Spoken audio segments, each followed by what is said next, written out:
दोस्तों जय हिंद। आपका स्वागत है आपके अपने YouTube चैनल प्रीतम अकाडमी में। तो दोस्तों आज हम लोग क्लास 9 के मैथ्स चैप्टर हेरोन्स फार्मूला का प्रश्नावली 12.2 क्वेश्चन नंबर 4 पर डिस्कशन करेंगे। तो क्वेश्चन हमारे पास इस प्रकार है, एक त्रिभुज और एक चतुर्भुज का एक ही आधार है। मैंने क्या कहा, एक त्रिभुज और एक चतुर्भुज है जिसका एक ही आधार है। आगे क्या है देखिए, और क्षेत्रफल भी एक है, साथ ही क्षेत्रफल भी क्या है, बराबर है। यदि त्रिभुज की भुजाएं 26 सेंटीमीटर, 28 सेंटीमीटर, 30 सेंटीमीटर है तथा समांतर चतुर्भुज 28 सेंटीमीटर के आधार पर स्थित है तो इसकी संगत ऊंचाई ज्ञात कीजिए। थोड़ा सा क्वेश्चन इधर उधर है तो उसको मैं सीधा कर देता हूं। सो देखिए, क्वेश्चन को समझने के लिए सबसे पहले मैं एक फिगर को ड्रॉ करता हूं, क्योंकि इस क्वेश्चन का तो फिगर भाई आपके बुक में दिया हुआ है नहीं। तो क्या करेंगे, हम लोग पहले फिगर को क्वेश्चन के हिसाब से ड्रॉ करते हैं। क्वेश्चन है, एक त्रिभुज और एक चतुर्भुज का एक ही आधार है। तो चलिए सबसे पहले एक चतुर्भुज हम लोग ड्रॉ करते हैं। किस प्रकार का चतुर्भुज? चतुर्भुज भी है तो क्वेश्चन में दिया हुआ क्या, समांतर चतुर्भुज है। वो कौन सा चतुर्भुज है? समांतर चतुर्भुज है। और समांतर चतुर्भुज कैसा होता है? जिनकी आमने सामने की भुजाएं क्या होती है, पैरेलल होती है। और चूंकि आमने सामने की भुजाएं क्या है, समांतर है, इसीलिए दोनों आमने सामने की भुजाएं क्या होती है, आपस में बराबर भी होती है। तो चलिए सबसे पहले एक समांतर चतुर्भुज को ड्रॉ करते हैं। ये हम लोगों ने एक समांतर चतुर्भुज को ड्रॉ कर लिया है। चलिए अब मान लीजिए ये समांतर चतुर्भुज का आधार है और क्वेश्चन में क्या कहा गया है, और इसी आधार का और एक त्रिभुज इस पर बना हुआ है। तो चलिए हम लोग एक त्रिभुज को ड्रॉ कर लेते हैं इसी आधार पे लेके, क्योंकि क्वेश्चन आपका यही बोल रहा है। चलिए हम लोग इस टाइप का इसको ड्रॉ कर लेते हैं। कर लिया। अब देखिए क्वेश्चन के हिसाब से ये हमारा फिगर बनकर आ गया। एक त्रिभुज है, देखिए ये त्रिभुज है, क्या है, और क्या है, एक चतुर्भुज है। देखिए ये एक चतुर्भुज है। किस टाइप का चतुर्भुज है? एक समांतर चतुर्भुज है। देखिए यहाँ पे का एक ही आधार है। देखिए दोनों एक ही आधार पे बना हुआ है और क्षेत्रफल भी एक है। साथ ही क्या है, देखिए इस समांतर चतुर्भुज का और इस त्रिभुज का क्या एरिया आपस में इक्वल है। यानी कि अगर इसका एरिया अगर x है तो इसका भी एरिया क्या होगा, x होगा। चलिए अब आगे क्या है, थोड़ा हम लोग देखते हैं। क्वेश्चन में आगे क्या दिया हुआ है, यदि त्रिभुज की भुजाएं, यानी आपको त्रिभुज की भुजाएं दी हुई है 26, 28 और 30 सेंटीमीटर दी हुई है। क्या क्या दी हुई है? 26 सेंटीमीटर, 28 सेंटीमीटर और एक 30 सेंटीमीटर का आपको इस त्रिभुज की भुजाएं दी हुई है। यानी कि ये जो त्रिभुज है आपका, इस त्रिभुज में कोई एक भुजा क्या है, 30 सेंटीमीटर है, कोई 28 सेंटीमीटर, कोई 26 सेंटीमीटर का है। तो आगे क्या है, आप देखिए, तथा समांतर चतुर्भुज 28 सेंटीमीटर के आधार पर स्थित है। अब यहाँ पे गौर करने वाली बात है कि समांतर चतुर्भुज का आधार क्या है, 28 सेंटीमीटर पर स्थित है। यानी कि समांतर चतुर्भुज का आधार क्या है, 28 सेंटीमीटर है। और इस समांतर चतुर्भुज का आधार हम लोगों ने क्या माना था, ये वाला माना था। यानी कि यहाँ से यहाँ तक की दूरी क्या है आपकी दोस्तों, 28 सेंटीमीटर की दूरी है। और चूंकि आपको पता है ये त्रिभुज और ये चतुर्भुज का एक ही आधार है, यानी अगर इस समांतर चतुर्भुज का आधार 28 सेंटीमीटर है और जब इस समांतर चतुर्भुज का आधार 28 सेंटीमीटर है तो इस त्रिभुज का भी तो आधार 28 सेंटीमीटर का ही होगा, क्योंकि ये दोनों आकृति समान आधार पर स्थित है। तो अब इस त्रिभुज पे हम लोग गौर करते हैं कि त्रिभुज की तीनों भुजाएं आपको दी हुई है, 26, 28 और 30 दी हुई कि नहीं, दी हुई है। जिसमें से आपको इस समांतर चतुर्भुज के आधार आपको दिया हुआ है 28 सेंटीमीटर, यानी ये वाले दिया 28 सेंटीमीटर। अब इस त्रिभुज पे गौर कीजिए, इस ये भुजा आपका 28 सेंटीमीटर दी हुआ है, तो ये वाली भुजा क्या होगी, इस 28 को छोड़ने के बाद क्या होगा, एक 26 होगा और एक 30 होगा कि नहीं। यानी कि इन दोनों वाले, ये दोनों भुजाएं में से एक भुजाएं 30 सेंटीमीटर होगी और एक भुजाएं 26 सेंटीमीटर होगी। तो कौन वाला 30 होगा? चलिए ये थोड़ा बड़ा दिख रहा है इसलिए इसको 30 सेंटीमीटर ले लेते हैं। ये थोड़ा छोटा है इसलिए इसको हम लोग 26 ले लेते हैं। और ये तो 28 है ही। चलिए हम लोगों ने फिगर को पूरी तरह से ड्रॉ कर लिया है। अब हम लोग क्वेश्चन को सॉल्व करते हैं। तो सबसे पहले देखते हैं कि क्वेश्चन को आखिर किस तरह सॉल्व किया जा सकता है। सो देखिए आप कैसे सॉल्व करेंगे। आपको क्या ज्ञात करना है, आगे देखिए, तो इसकी संगत ऊंचाई ज्ञात कीजिए। अब बात है किसकी संगत ऊंचाई ज्ञात कीजिए। अब यहां पे बात रही संगत ऊंचाई क्या है। तो संगत यहां कुछ नहीं, आपको सिर्फ घुमाने के लिए दे दिया गया है। आपको सबसे पहले यह देखना है कि तो इसकी संगत ऊंचाई ज्ञात कीजिए। किसकी संगत ऊंचाई ज्ञात कीजिए? समांतर चतुर्भुज की संगत ऊंचाई ज्ञात कीजिए। अब आप बोलिएगा सर हम लोगों ने ऊंचाई तो पढ़ा है, संगत ऊंचाई क्या है? तो समांतर चतुर्भुज का संगत ऊंचाई ऐसा कोई इशू नहीं है, आपको यहाँ पे घुमाने के लिए दे दिया है। बस आपको क्या करना है, इस समांतर चतुर्भुज का आपको हाइट ज्ञात करना है। आप जब हाइट ज्ञात कर दीजिएगा यही इसका संगत ऊंचाई होगा, यानी कि आपको कुछ नहीं करना है, समांतर चतुर्भुज का हाइट ज्ञात करना है। अब बात रही आप हाइट कैसे ज्ञात कीजिएगा, तो उसके लिए देखिए आपको क्या करना पड़ेगा, समांतर चतुर्भुज का फॉर्मूला फॉर्मूला लगाना पड़ेगा। और समांतर चतुर्भुज का फॉर्मूला क्या होता है, h इंटू बी होता है। h क्या होता है, इस समांतर चतुर्भुज का हाइट होता है, इंटू बी क्या होता है, बेस होता है, ये इसका फॉर्मूला होता है। और जब मान लीजिए आपके पास h है और b भी है, तो अगर हम लोग ये फॉर्मूला का उपयोग करेंगे तो क्या निकलेगा, जाहिर सी बात है समांतर चतुर्भुज का एरिया निकलेगा। यानी कि हम लोग लिख सकते हैं इक्वल में समांतर चतुर्भुज का क्या एरिया, तो लिख सकते हैं एरिया ऑफ समांतर चतुर्भुज, इस तरह हम लोग लिख सकते हैं। यानी कि जब हम लोग h इंटू बी करेंगे तब हम लोग क्या निकलेगा, समांतर चतुर्भुज का आधार निकल कर आएगा। अब आपको यही फॉर्मूला का उपयोग करना है ये h ज्ञात करने के लिए, क्योंकि आपके पास b है, इस समांतर चतुर्भुज में आपका आधार है लेकिन आपको h नहीं है, और यही h इस संगत ऊंचाई के रूप में आपको ज्ञात करना है, मतलब आपको h ज्ञात करना है। अब आप बोलेगा सर हमारे पास h नहीं है, b है सिर्फ और एरिया भी नहीं है, तो फिर हम लोग h को कैसे ज्ञात करें। तो h को ज्ञात करने के लिए आप देखिए यहाँ क्वेश्चन में आपको एक चीज दिया हुआ है कि समांतर चतुर्भुज और इस त्रिभुज का क्या क्षेत्रफल इक्वल है, यानी कि इस त्रिभुज का जो क्षेत्रफल है वो समांतर चतुर्भुज का भी क्षेत्रफल है। तो आप गौर करके देखिए इस त्रिभुज का तीनों भुजाएं दी हुई है, तो हम लोग इससे हीरोन के फॉर्मूला से इसका हम लोग एरिया ज्ञात कर सकते हैं। और जब हमारे पास इसका क्षेत्रफल ज्ञात हो जाएगा तब यानी कि जो क्षेत्रफल इसका होगा वो क्षेत्रफल इस चतुर्भुज का भी होगा, तो यानी कि हमारे पास एरिया निकल कर आ जाएगा। अब गौर करके देखिए जब हमारे पास एरिया आ जाएगा और बेस तो ऑलरेडी दिया हुआ है, तो हम लोग h निकाल सकते कि नहीं, आराम से निकाल सकते हैं। बस हम लोग उसी फॉर्मेट में इस क्वेश्चन को बनाएंगे। तो चलिए क्वेश्चन को अब हम लोग सॉल्व करते हैं। सबसे पहले काम क्या करेंगे हम लोग, सबसे पहले हम लोग त्रिभुज का काम करेंगे। तो चलिए लिखते हैं हम लोग, दिया है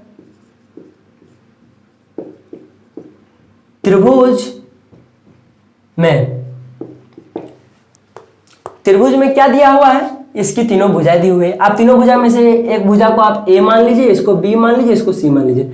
आप चाहे तो इसको a मान सकते थे, आप इन तीनों में से कुछ भी a b c मान सकते हो, उससे कोई प्रॉब्लम नहीं है। तो चलिए मैं a मान लेता हूं 26 को मान लेता हूं 26 सेंटीमीटर, b में मान लेता हूं 28 सेंटीमीटर और c में मान लेता हूं 30 सेंटीमीटर। ये मैंने मानने का काम कर लिया है और यही आपको क्वेश्चन में दिया हुआ है। चलिए अब हम लोग क्या करेंगे, इसका क्षेत्रफल ज्ञात करने के लिए s ज्ञात करेंगे। इसीलिए चूंकि s equal to a plus B plus C बटे 2, आप यहाँ पे इसीलिए भी दे सकते थे, उससे कोई प्रॉब्लम नहीं है। चूंकि a plus B plus C by 2 ये क्या होता है, इसका s होता है, उस त्रिभुज का क्या होता है, अर्ध परिमाप होता है, क्योंकि s क्या है, अर्ध परिमाप है। चलिए अब हम लोग क्या करेंगे, फॉर्मूला लिख के मान पुट करेंगे। a का मान क्या है 26 है, प्लस b का मान क्या है 28 है, प्लस c का मान क्या है 30 है, चलिए बटे 2। अब चलिए हम लोग इसको ऐड करते हैं, चलिए जोड़ते हैं इसको हम लोग। अच्छा ये जब जोड़िएगा तब आएगा आपका 84 आएगा, 84 आएगा और अपॉन में 2, क्योंकि देखिए बटे में 2 है। तो चलिए अब हम लोग इसको क्या करेंगे, भागा देंगे, 2 चौके 8 2 दूनी 4, यानी आपका s जो है वो क्या निकल कर आया 42 सेंटीमीटर, यानी आपका जो अर्ध परिमाप वो क्या निकल कर आया 42 सेंटीमीटर। अब हमारे पास इस त्रिभुज का अर्ध परिमाप है, तो क्या करेंगे हम लोग, हीरोन के सूत्र से इसका एरिया ज्ञात कर लेंगे, इसीलिए हीरोन के सूत्र से। अब आपको समझ में आया मैंने यहाँ पे इसीलिए क्यों नहीं लिखा, सो क्योंकि अगर मैं यहाँ पे इसीलिए लिख देता तो यहाँ पे भी इसीलिए लिखना पड़ता, तो दो को इसीलिए हो जाता, इसलिए अच्छा नहीं लगता देखने में। आप इसीलिए भी लिखते तो कोई गलत नहीं होने वाला था, बस सुनने में अच्छा लगता, इसीलिए मैंने यहाँ पे चूंकि दिया, यहाँ पे इसीलिए दिया, इसीलिए हीरोन के सूत्र से। और दोस्तों हीरोन का सूत्र क्या होता है, root under s into S minus A into S minus B into S minus C होता है। चलिए अब हम लोग क्या करेंगे, इसमें सारे मान को पुट करेंगे। चलिए मान पुट करते हैं। अभी रूट का तो कुछ मान है नहीं भाई, रूट का क्या मान होगा, रूट का रूट s क्या निकला आपका 42, चलिए 42 इंटू s यहाँ क्या है 42 माइनस a क्या है आपका 26, चलिए इंटू s क्या है 42 माइनस b क्या है आपका 28, चलिए इंटू s क्या है आपका 42 है, अब माइनस c क्या है आपका, c आपका 30 है, चलिए 30। हम लोगों ने सारे मान को पुट कर लिया है। अब हम लोग क्या करेंगे, इसको अगले स्टेप की ओर सॉल्व करते हैं। चलिए सॉल्व करते हैं। अभी रूट का रूट, आप गौर करके देखिए, यहाँ एस इंटू है यानी क्या, यहाँ गुना है, इंटू यहाँ भी है, इंटू एस माइनस बी है यानी कि यहाँ भी क्या गुना है, इंटू एस माइनस सी है यानी कि यहाँ गुना है, सारे गुना में है। तो जब यहाँ भी गुना होगा यानी कि यहाँ भी गुना होगा, यहाँ भी गुना होगा, यहाँ भी गुना होगा। तो चलिए अब हम लोग लिखते हैं इसको 42 इंटू, क्यों इंटू होगा, क्योंकि मैंने अभी आपको यहाँ बताया गुना होगा, इसीलिए यहाँ गुना होगा तो यहाँ भी गुना ही होगा। अब हम लोग क्या करेंगे, रूट के अंदर सारे ब्रैकेट का काम करेंगे, क्योंकि ये तो ब्रैकेट में था नहीं सिंगल, इसलिए इसको जैसे सरन दीजिए, इन सारे ब्रैकेट का हम लोग काम करते हैं। तो ब्रैकेट में माइनस है, चलिए हम लोग माइनस करते हैं। जब हम लोग 42 में 26 को हम लोग जब हम माइनस करेंगे तो कितना होगा, 60 होगा, आपका 16 होगा। अब इंटू फिर होगा, अब 42 में अब जब 28 जाएगा तो कितना बचेगा, 14 होगा। अब फिर इंटू, अब जब 42 में अगर 30 जाएगा तो कितना बचेगा, 12 बचेगा। ये आपका हो गया। अब हम लोग क्या करेंगे, अगले स्टेप की ओर सॉल्व करेंगे। अब क्या हम लोग को क्या करना है, अब रूट को हटाना है। तो रूट कैसे हटता है दोस्तों, रूट हटाने के लिए हम लोग जोड़ा लगाते हैं। तो आप गौर करके देखिए हम लोग जोड़ा कैसे लगा सकते हैं। तो सारे को हम छोटे छोटे आभाज्य संख्या के रूप में तोड़ सकते हैं। कैसे तोड़ सकते हैं, 42 को आप जितने छोटे छोटे आभाज्य संख्या के रूप में तोड़ सकते हैं तोड़ दीजिए, फिर 16 को, फिर 14 को, फिर 12 को तोड़ दीजिए। या तो फिर क्या कीजिए, सबको आपस में गुना कर दीजिए और एक ही बार जो आपका बड़ा सा डिजिट मिलेगा उनको सबको छोटे छोटे आभाज्य संख्या के रूप में तोड़ दीजिए और जोड़ा लगा के रूट हटा लीजिए। तो मैं उतना लंबा नहीं करने वाला हूँ, मैं शॉर्ट में बनाऊंगा। चलिए सबसे पहले 42 को तोड़ते हैं। चलिए यहाँ पे तोड़ता हूँ, आप देखिए 42 को हम लोग लिख सकते हैं इस तरह, 2 से देते, चलिए क्या हो जाएगा, 2 21 आएगा। अब इसको हम लोग 7 से देख सकते हैं, 3 टाइम में जाएगा, यानी कि हम लोग लिख सकते हैं 42 को, अभी रूट का रूट रहने दीजिए, 42 को हम लोग लिख सकते हैं 2 × 7 × 3 लिख सकते हैं हम लोग।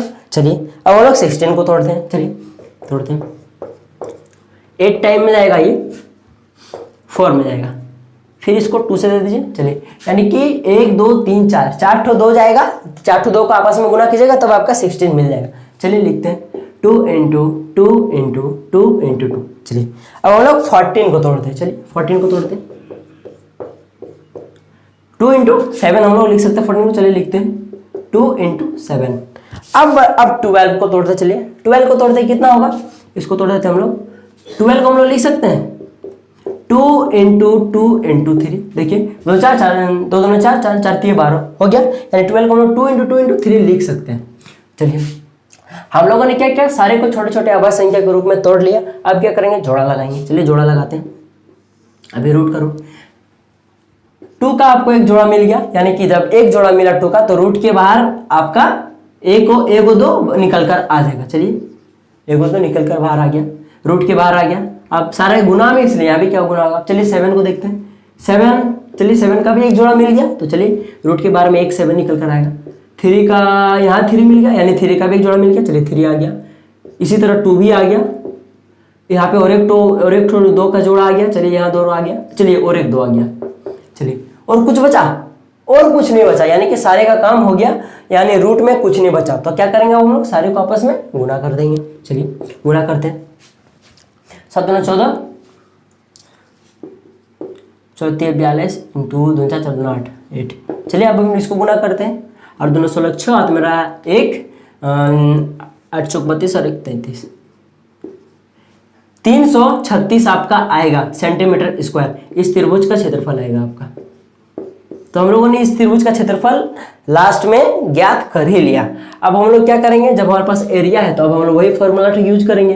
क्या, कौन वाला, h × b वाला। चलिए यूज करते हैं, चूंकि h × b = 336 सेंटीमीटर स्क्वायर। होगा कि नहीं, एकदम होगा, क्योंकि हम लोग को पता है जो त्रिभुज का क्षेत्रफल होगा वही इस समांतर चतुर्भुज का भी क्षेत्रफल होगा। आप यहाँ पे इस तरह कारण दे सकते हो, चूंकि एरिया ऑफ त्रिभुज इक्वल टू एरिया ऑफ ये चतुर्भुज, ये समांतर चतुर्भुज, आप इस तरह लिख सकते हो। अब चलिए हम लोग नेक्स्ट स्टेप की ओर बढ़ते हैं। अब हमारे पास जब ये एक फॉर्मूला निकल कर आ गया तो हम लोग क्या करेंगे, इसमें b का मान पुट कर देंगे। चलिए b का मान पुट करते हैं, क्योंकि h तो हम लोग को ज्ञात करना है। चलिए h का h होगा इंटू b क्या आपका 28 है, क्योंकि यही बेस है। चलिए 28 इंटू 336 सेंटीमीटर स्क्वायर लिखने की कोई जरूरत नहीं है। चलिए आप नेक्स्ट स्टेप की ओर सॉल्व करते हैं। ये यहाँ पे एक बराबर होगा यहाँ पे, चलिए अब देखिए यहाँ पे h इंटू 28 है, क्या आपस में गुना में है, तो जब हम लोग 28 और ये 28 को जब हम लोग उधर भेज देंगे तो क्या होगा, भागा में होगा। चलिए तो हम लोग उधर भेज देते हैं 336/28। अब हम लोग इसको क्या करेंगे, भागा देंगे। चलिए भागा देते हैं, 2 के 2 2 चौके 8। सबसे पहले छोटा सा दे लेते हैं, आप थोड़ा इजी होगा। 2 के 2 2 चौक 12 2 टी 16 क्या आ जाएगा। अब चलिए और एक बार भागा देते हैं इसको, 14 का डायरेक्ट 14 से दे देते हैं, 14 1 14 14 28, यानी कि जो आपका h निकल कर आ गया 12 सेंटीमीटर आया। अब यही h क्या है, यानी कि जो क्वेश्चन में आपको पूछा गया, क्या पूछा गया, संगत ऊंचाई, यानी कि इस समांतर चतुर्भुज का जो ऊंचाई आपका निकल कर आया क्या होगा, वो 12 सेंटीमीटर होगा। और यही आपका आंसर है। ये क्लास आपको समझ में आ गया होगा। तो अब हम लोग अगले क्लास में क्वेश्चन नंबर 5 पर डिस्कशन करेंगे। तब तक जय हिंद, जय भारत और आपका दिन शुभ हो।